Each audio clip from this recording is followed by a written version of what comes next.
11 लोग एक साथ एक प्राइवेट जेट को छूकर खड़े थे। नियम साफ था, जो सबसे आखिर तक टिका रहा वही 1.7 करोड़ की इस प्राइवेट फ्लाइट का मालिक बनेगा। इस चैलेंज में शामिल लोग कोई आम इंसान नहीं है, ये सभी सोशल मीडिया के बड़े क्रिएटर्स हैं।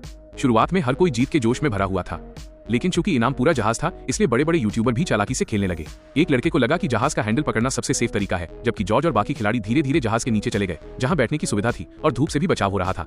जॉर्ज को पूरा भरोसा था कि वो कम से कम 2 दिन टिक जाएगा। नीले चांदी वाले लड़के को अपनी सहन शक्ति पर भरोसा था, लेकिन काला भाई बार बार उसे अचानक डराकर चौंका देता था। उसे लगने लगा कि कहीं डर की वजह से ही वो हाथ न हटा दे। तभी अचानक पहला खिलाड़ी बाहर हो गया। वो मिस्टर बीस्ट की बातों में इतना उलझ गया कि अनजाने में 1 सेकंड के लिए हाथ ऊपर उठ गया। बाद में बीस्ट ने वीडियो सबूत दिखाया और बाकी खिलाड़ियों से पुष्टि करवाई।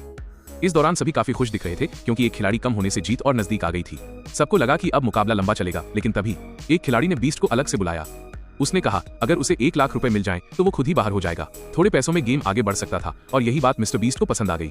मगर इसके बाद जो हुआ उससे काला भाई का पारा चढ़ गया। सबूत सामने आने के बाद काला भाई को हार माननी पड़ी। कहना पड़ेगा कि उस लड़के ने पूरा फायदा उठा लिया, न सिर्फ 1 लाख रुपए लिए, बल्कि एक और खिलाड़ी को भी बाहर करवा दिया। काला भाई के बाहर होते ही बाकी सभी खुश हो गए, बस काला भाई अकेला गुस्से में खुद को कोस रहा था। इस खिलाड़ी के जाने के बाद चैलेंज अगले राउंड में पहुंच गया। अब सभी को जहाज के साथ साथ एक वेयरहाउस तक जाना था।